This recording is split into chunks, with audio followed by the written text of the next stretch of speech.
तो 4 संप्रदायों के 4 तिलक हैं, और जिनका कोई संप्रदाय नहीं है वो भी तिलक धारण करें, क्योंकि स्नातन में जन्म तो है ना, तिलक तो प्रत्येक स्नातनी को। तो जिनका अभी कोई संप्रदाय नहीं है वो चंदन की, यदि वैष्णव है, चंदन की गोल बिंदी या थोड़ा लंबी बिंदी लगा सकते हैं। प्रत्येक स्नातनी भले वो किसी भी संप्रदाय से दीक्षित नहीं है, तिलक फिर भी सबको लगाना चाहिए। वो गोल लंबी बिंदी भी लगा सकता है तिलक की, उसकी चंदन की, और गोल भी लगा सकता है, सबको लगाना चाहिए।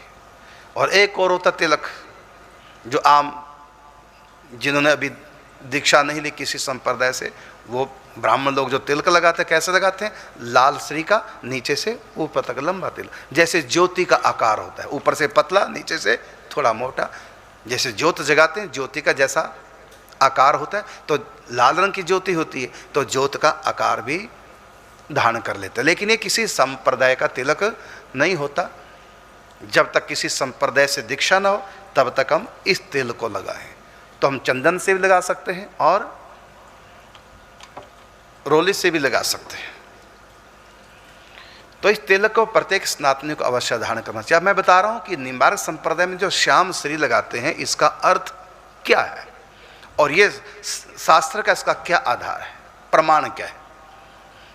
मैं इसलिए बता रहा हूं जिससे आपको लगे कि कोई सुंदरता के लिए नहीं लगाई जाती और ये कोई मन मर्जी से नहीं लगाते, इसका भी एक आधार है। अब मैं बता रहा हूं आपको तंत्र शास्त्र से। तंत्र शास्त्र भगवान शिव की देन है। आगम विद्या के अंतर्गत तंत्र शास्त्र आते हैं। हमारे यहाँ 2 प्रकार की विद्या है, निगम और आगम। निगम विद्या ब्रह्मा जी से प्रकट होती है, आगम विद्या भगवान शिव से प्रकट होती है। निगम कहते हैं वेदों को और आगम कहते हैं हमारे तंत्र पुराण आदि ग्रंथ है। निगम में अधिकार सबका नहीं है। निगम में उसी का अधिकार है जिसका उपनयन संस्कार हो चुका है, वही वैदिक मंत्रों का उच्चारण और श्रवण कर सकता है, पठन पाठन कर सकता है। जिसका उपनयन संस्कार नहीं हुआ वो नहीं कर सकता। क्यों? क्योंकि उपनयन संस्कार के बिना मंत्र रिएक्शन भी कर सकते हैं, उल्टा असर भी हो सकता है। इसलिए उन मंत्रों का उच्चारण, और ये ब्रह्मा जी की देन है। सृष्टि में है तो अनादि ज्ञान ये, लेकिन ब्रह्मा जी के माध्यम से सृष्टि में आता है, इसलिए इसको ब्रह्म विद्या भी कह देते हैं। निगम शास्त्र कहते हैं, वेद भी कह दो सिंपल भाषा में, वेद उपनिषद कह सकते हैं इस भाषा में।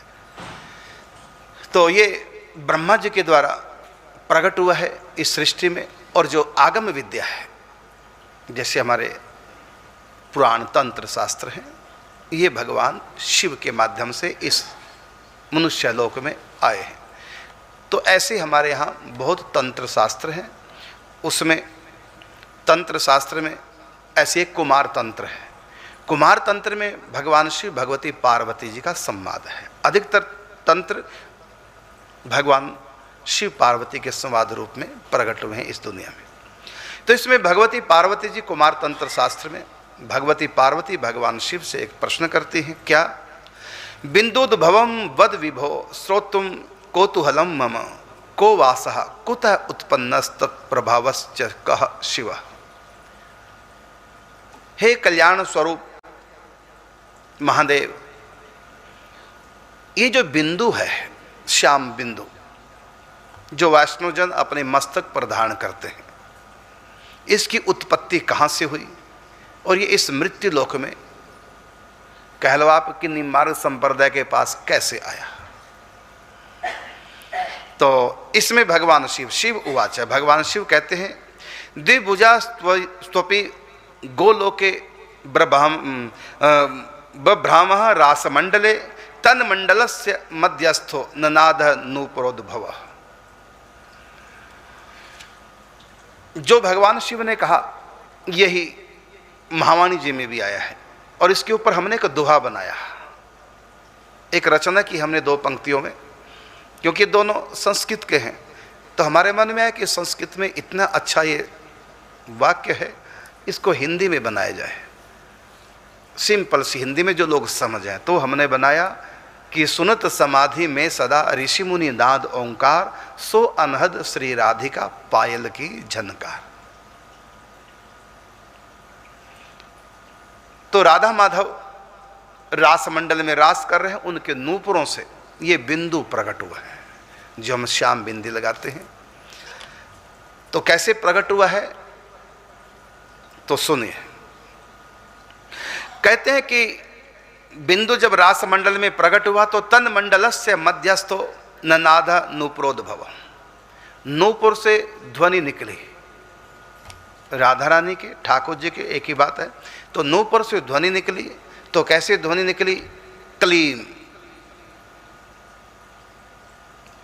जब ध्वनि निकली, आपने देखा होगा मंदिर में जब घंटी बजाते हैं, मंदिर के पूजा के समय, और मंदिर में जब प्रवेश करते तब बड़ा घंटा बजाते हैं, बाहर होता है। तो इसका अर्थ क्या है? इसका अर्थ है कि उस घंटे से आवाज आती है क्लीम, और फिर देर तक वो बजता रहता है, लंबा सिर, तो वो ओंकार है। पहले बजाएंगे तो क्लीम की आवाज आएगी, और उसके बाद वही आवाज लंबी जब खींचती है घंटे से तो वो मतलब ओंकार बन जाती है। यही संकेत है। तो रास मंडल में युगल सरकार के नूपुर से जो ध्वनि प्रकट होती है वही क्लीम, वही ओंकार बनते हैं। और वो जो ऐसा है। अच्छा देखिए, मैं जो बोलूंगा वो आप लिख पाएंगे। मैंने बोला आ तो आप लिख देंगे ऐसे से करके आ, मैंने बोला ऊ तो आप ऐसे करके ऊ लिख देंगे, और मैं बोलूंगा कैसे लिखोगे? बोलो कैसे लिखोगे? लिखोगे कैसे? डॉट बिंदी, डॉट दे दी बस। ये जो अनुस्वार है, डॉट बिंदी, ये क्या है? समझ गए ना बात को? ये भी लिखा ही। तो उस घंटा जब बजता है तो काफी देर तक क्या आवाज आती है? ऐसा होता ना। तो यही वो अनुस्वार है। और इसको जब हम उच्चारण करेंगे तो मुंह बंद करना पड़ेगा। मुंह बंद करके तब नाक से स्वर निकलेगा, ओमकार। ओम के ऊपर जो बिंदी है वो यही है। हमारे माथे पे जो बिंदी है यही है। तो इसके दो रूप हैं, एक शब्द रूप और एक लिपि, अक्षर। तो जब हम शब्द रूप में बोलेंगे तो ये शब्द है, और जब लिखेंगे तो अक्षर में ये बिंदी है। तो माथे पे हमारे क्या है? बिंदी। तो भगवान शिव कहते हैं कि ये नूपुर से प्रकट हुआ था रास मंडल के समय, और कहते हैं इस बिंदी के बिना ओमकार भी ओमकार नहीं है, अधूरा है। ओम लिख दो लेकिन ऊपर बिंदी ना लगाओ तो ओमकार अधूरा है इस बिंदी के बिना।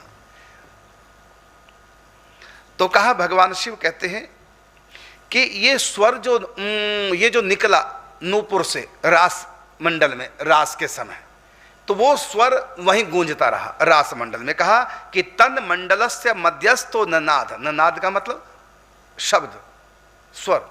तो कहते हैं वो घूमता रहा, नूपुरोद्भव, नूपुर से उत्पन्न होकर के रास मंडल में वो शब्द वहीं गूंजता रहा। जैसे मंदिर में घंटा बजाते हैं, थोड़ी देर तक गूंजता रहता है। और घंटा जब हम घंटी बजाते हैं तो क्लीम की आवाज आती है, बाद में ओंकार बनता है। और जब हम शंख बजाते हैं तो उसमें शुद्ध ओंकार की ध्वनि निकलती है। शंख जब बजाते हैं तो ओंकार, और घंटी छोटी वाली बजाते हैं मंदिर में जब पूजा करते हैं, भोग लगाते समय, षोडशोपचार के समय, उसमें से क्लीम निकलता है और शंख से ओंकार प्रकट होता है। और जो घंटा बड़े वाला होता है उसमें क्लीम ओंकार दोनों का मिश्रण होता है।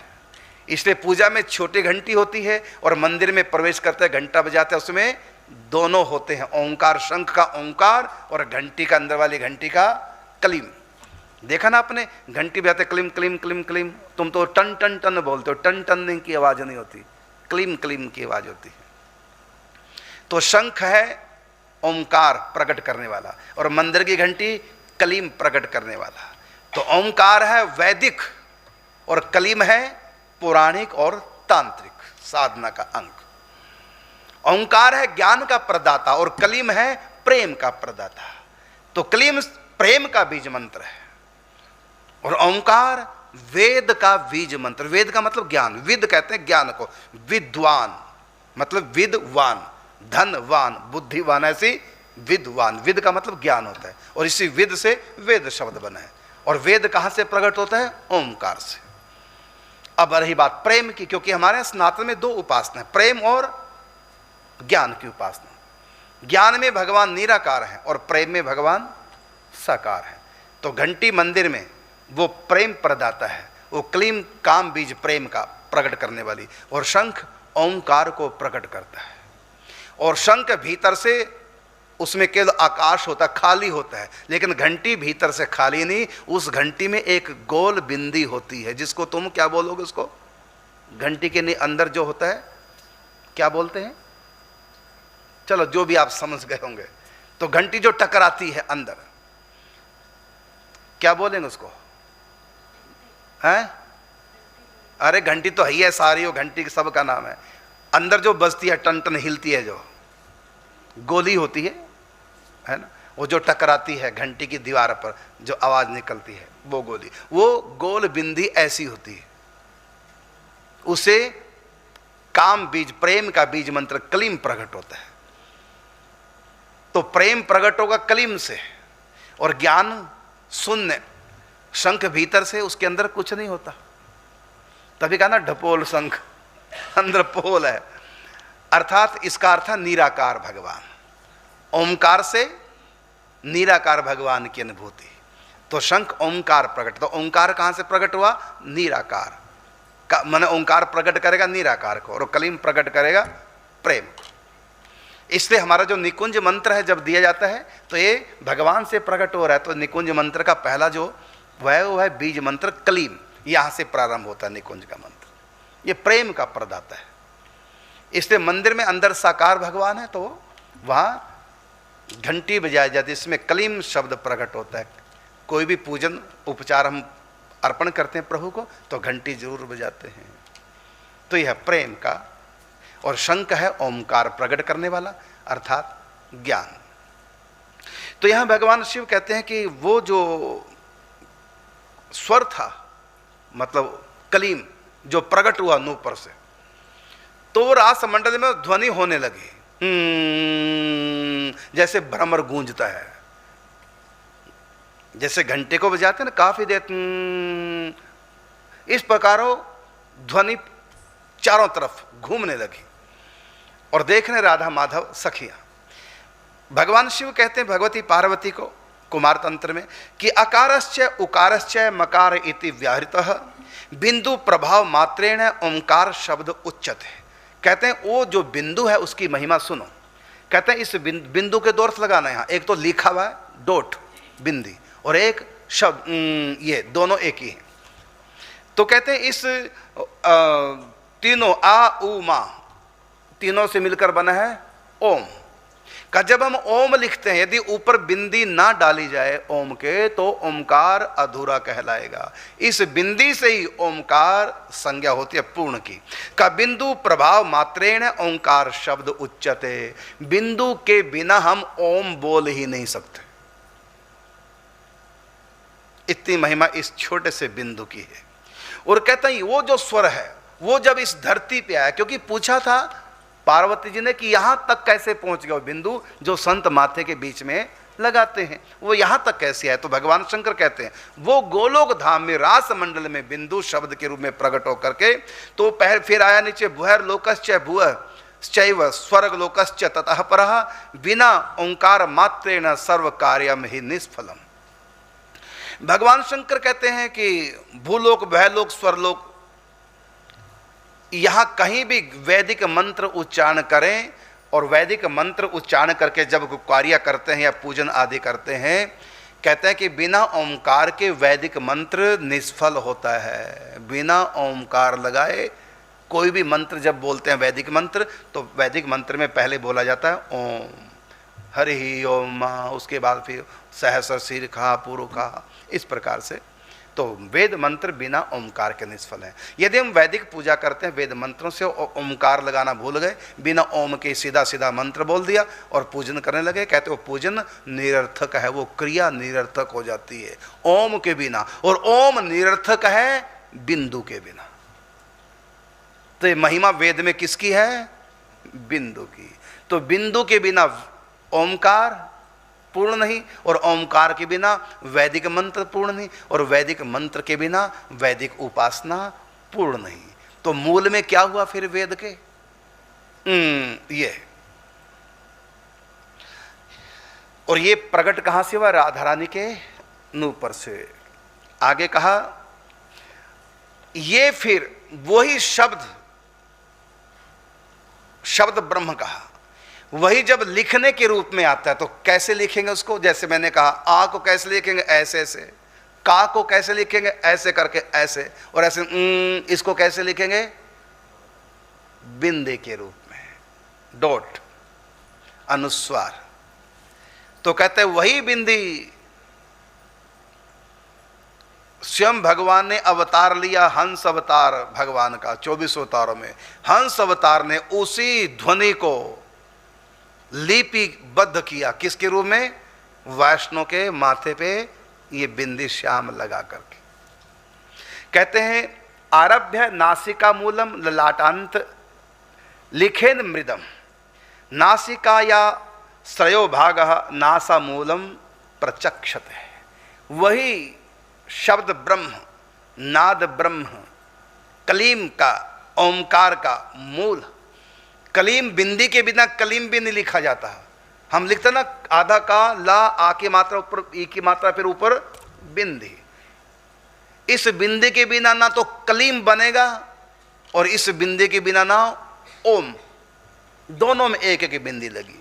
बस यही बिंदी राधा रानी के प्रिया प्रीतम के चरणों से प्रकट होती है और यही फिर माथे पे लिखित रूप में आती है। तो जब इसको लिखेंगे प्रेम का बीज मंत्र को, तो ये बिंदी तो कहां पर धारण करते की गई बिंदी? कहते हैं आरभ्य नासिका मूल।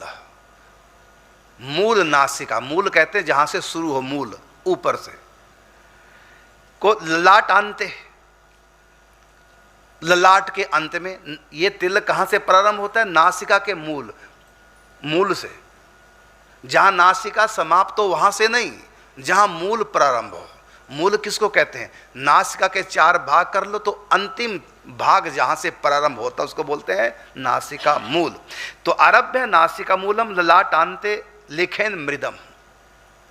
ललाटांते मतलब जहां ललाट माथा समाप्त हो, आगे सिर शुरू हो गया, बाल शुरू हो गए, वहां तक नासिका के मूल से लेकर के ललाट के अंत तक इस तिल को धारण करना होता है। तो ललाट अंत लिखेन मृदम मतलब इसको हम बनाएं।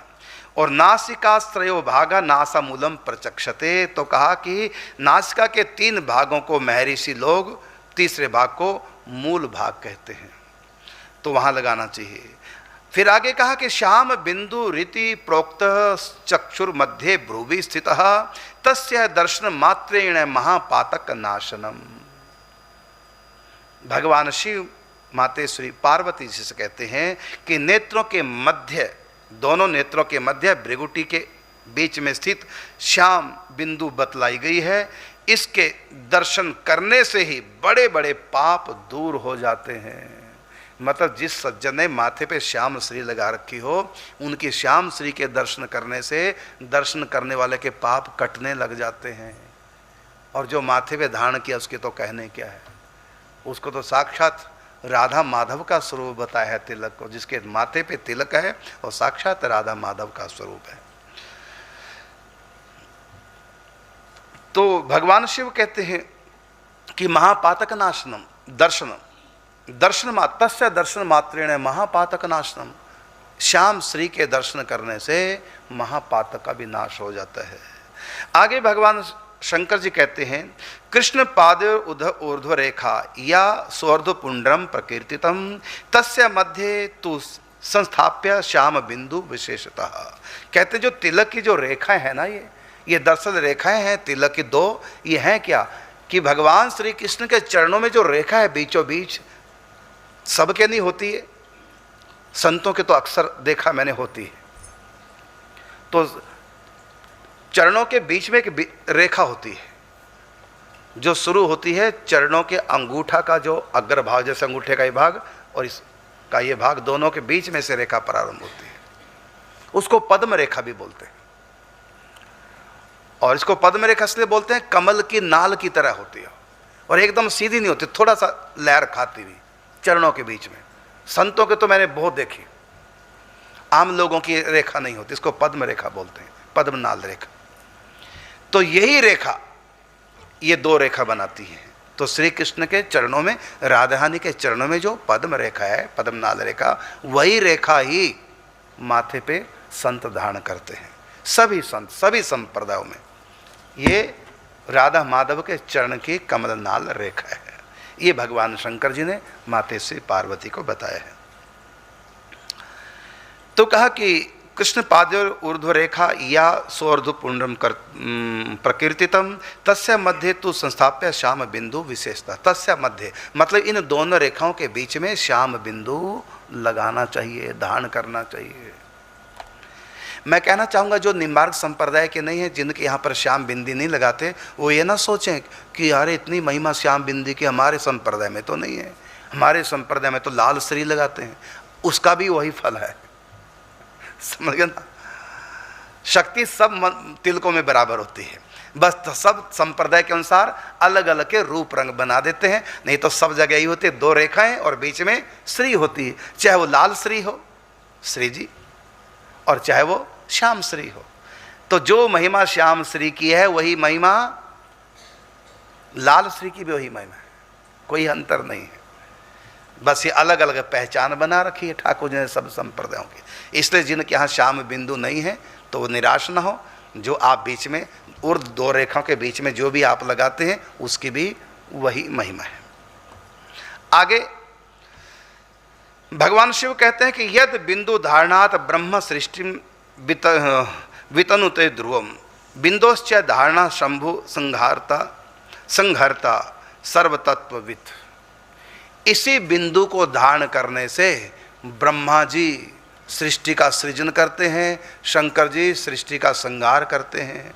आप कहेंगे कि वहाँ कहाँ श्याम बिंदु है वहाँ श्याम बिंदु। आप देखिए सच करके, शंकर जी त्रिपुंड लगाते हैं और बीच में त्रिनेत्र है कि नहीं है?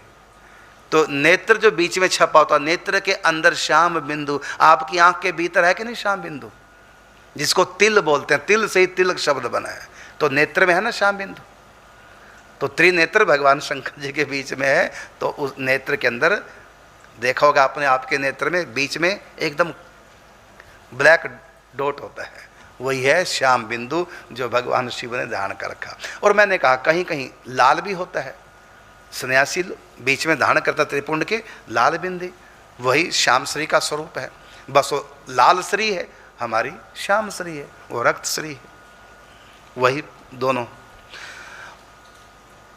और बिंदोश्च धारणात दुर्गा महिषासुर मर्दनी, कहते हैं महिषासुर मर्दी भगवती दुर्गा जी भी इस बिंदु को धारण करती हैं, क्योंकि भगवती दुर्गा जब महिषासुर का संहार करने के लिए प्रकट होती है, वो भी अपना तीसरा नेत्र प्रकट करती है, क्रोध करती है, और तीसरा नेत्र बिंदु। अच्छा, और दूसरी बात और मैं बताने जा रहा हूँ, वो ये हमारे भीतर जो ज्ञान चक्षु है, जिसको तीसरा नेत्र बोलते हैं, सबके पास होता है, लेकिन वो प्रकट नहीं होता, वो भीतर होता है। उसी को कई जगह 10वां द्वार कहते हैं। वो श्याम बिंदु का ही स्वरूप है, वो भीतर होता है। आगे भगवान, अब आपको ये तो बताया हमने कुमार तंत्र संहिता से भगवान शिव भगवती पार्वती जी का संवाद। अब आपको ब्रह्मांड पुराण, हमारे यहाँ 18 पुराण है, 18 पुराणों में एक है ब्रह्मांड पुराण। अब ब्रह्मांड पुराण की चर्चा करते हैं। ब्रह्मांड पुराण में श्याम बिंदु की चर्चा ही क्या, कि श्याम बिंदु सदा धार्य, मतलब श्याम बिंदु सदा धारण करना चाहिए माथे पे। और कैसे श्याम बिंदु धारण करें, तो कुंड युग्म समद्भव, कुंड युग्म, दोनों कुंडों की रज से। अब ब्रज में कहाँ युग्म कुंड, आप बताओ। यहां जो कहा ब्रह्मांड पुराण में युग्म कुंड की रज से श्याम श्री लगा सकते हैं। अब बताओ ब्रज में युग्म कुंड कहाँ है? हाँ है, राधा कुंड श्याम कुंड को युग्म कुंड, युग्म का मतलब जुड़वा, दो इकट्ठी कुंड। तो युग्म कुंड का अर्थ हुआ राधा कुंड, श्याम कुंड। तो यहां कहा कि श्याम बिंदु सदाधार्य युग्म कुंड समद्भुवम, युग्म कुंडों से जो प्रकट होती है श्याम बिंदु। तो कहां से प्रकट हुआ ये श्याम, ये बिंदु? राधा माधव के चरणों के नूपुर से। अब यहां हमको कहां मिलेगा? तो श्याम कुंड ठाकुर जी का स्वरूप है, राधा कुंड राधा रानी का, तो उनके अंदर से वहां से लो, उससे बिंदी बनाओ। और आपने देखा होगा राधा कुंड की रज श्याम रंग की, कहीं देखा होगा आपने गोड़िया तिलक धारण करते राधा कुंड की रज से, वो काला काला होता है, श्याम बिंदु उसी से बनता है। तो राधा कुंड श्याम कुंड की रज श्याम रंग की है, जबकि किसी कुंड की रज श्याम रंग की नहीं, लेकिन वहाँ श्याम रंग की है। तो वहाँ पर कहा गया है कि इस श्याम कुंड और राधा कुंड की रज से भी श्याम बिंदी लगा सकते हैं। और किससे लगाते हैं तो मैं आपको बताना चाहूँगा। एक है श्याम श्री जो बाजार से मिलती है, ये कहाँ से प्रकट होती है? एक कज्जल गिरी है। ये कहाँ है कज्जल गिरी? नीलांचल उड़ीसा में, जगन्नाथपुरी में, वहाँ कज्जल गिरी है, माने कज्जल पर्वत, वहाँ खदान से निकलते हैं श्याम श्री, जो कि स्वयं जगन्नाथ भगवान का स्वरूप बताया। तो उसको बोलते हैं श्याम श्री। वहाँ से शिलाखंड आते हैं और वृंदावन में मेन बाजार में बिकते हैं। तो हम लोग जो श्याम श्री लगाते हैं उससे भी विधान है। राधा कुंड की रस से लगाओ, चाहे श्याम श्री जो बाजार में बिकती है उससे भी लगाएं।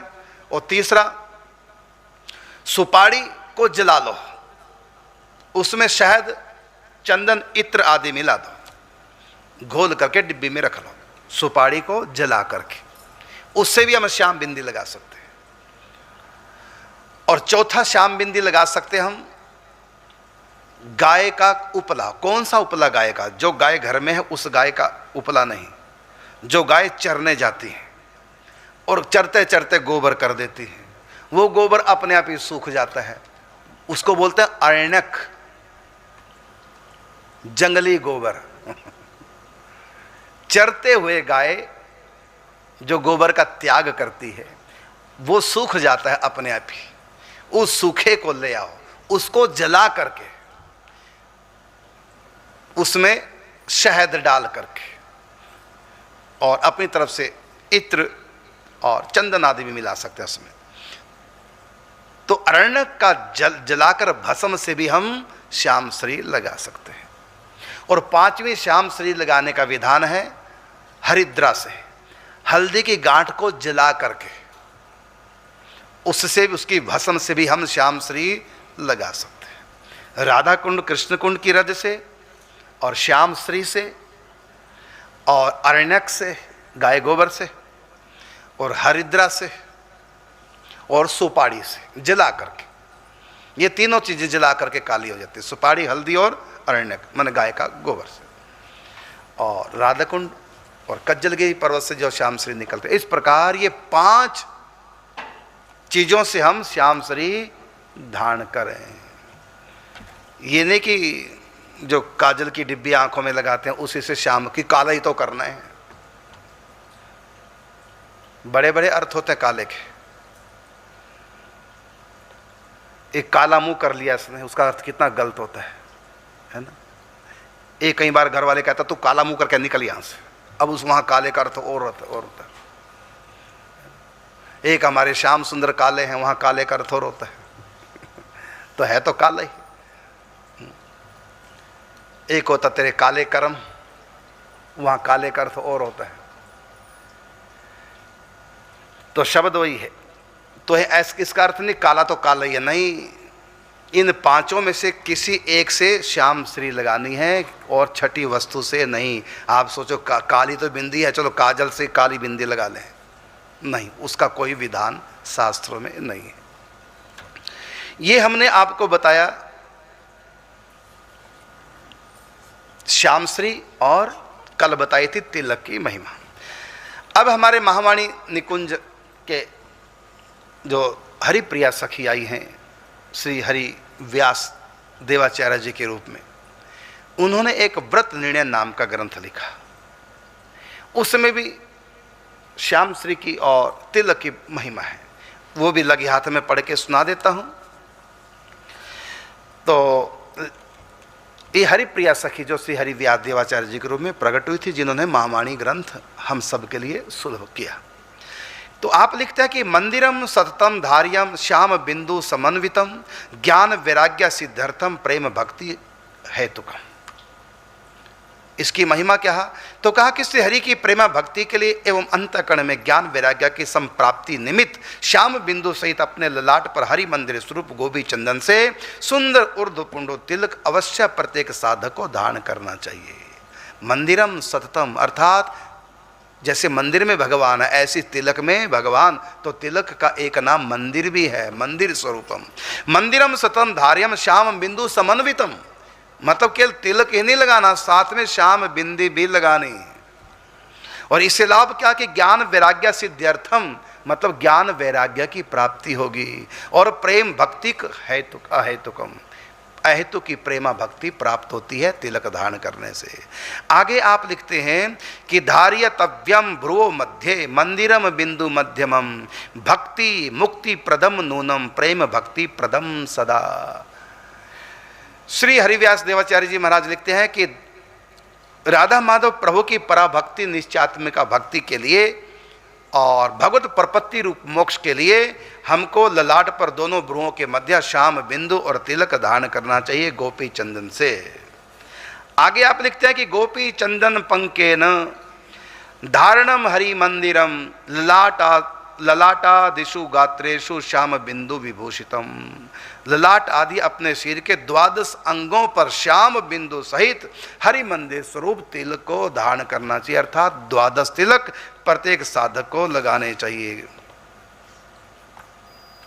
और आगे आपने कहा कि श्याम बिंदु समायुक्तम, मतलब श्याम बिंदु से के सहित हरि मंदिर शुभम, श्री हरि मंदिर में शुभम, ये शुभ भगवान का मंदिर है तिलक। धारणम युगम सेवी नाम, युगम सेवी नाम, युगम का मतलब जोड़ी, दो, और युगम कौन है? राधा और माधव। कहते हैं धारणम युगम सेवी नाम सखी भाव, जो सखी भाव से राधा माधव की उपासना करना चाहते हैं उनको तो श्याम बिंदु सहित ये तिलक अवश्य अवश्य अवश्य धारण करना चाहिए, क्योंकि इससे सखी भाव की तरफ साधक बढ़ता है। केवल तिलक लेने मात्र से, सांप्रदायिक संत से संप्रदाय का मंत्र सही तिलक ले लो, सीख लो और फिर उसको प्रतिदिन धारण करो। इससे क्या होगा? युगम सेवी नाम, धारणम युगम सेवी नाम सखी भावर्तात्मना, सखी भाव का उसके भीतर उन्मेष होने लग जाता है प्रिया प्रीतम के प्रति। तो ये है इसकी महिमा। अब आपको बताते हैं श्री नारद पांचरात्र में देव ऋषि नारद जी क्या कहते हैं। कहा कि तिलकम कृष्ण स्वरूपम श्याम द्विबिंदु रूपा च राधिका स एव कर्म चांडालो बिंदु चयो न धारियेत। कहते हैं कि जो श्याम श्री और तिलक धारण नहीं करता उसके जो कर्म हैं अविधि पूर्वक माने जाते हैं। अर्थात यदि आपने माथे पे तिलक धारण कर रखा है, फिर आपने जो कर्म किया, यदि कर्म में कोई अविधि हो गई है वो त्रुटि क्षम्य हो जाती है। ये देव ऋषि नारद जी तिलक की महिमा में बता रहे हैं। और तिलक में राधा माधव विराजमान है। अब राधा माधव विराजमान है तो कहाँ पर कौन विराजमान? तो सुनिए, ये जो ऊर्ध्व रेखा 2 है इसमें भी राधा माधव विराजमान है, और जो श्याम बिंदी बीच में लगाते हैं इसमें भी राधा माधव दोनों ही विराजमान है।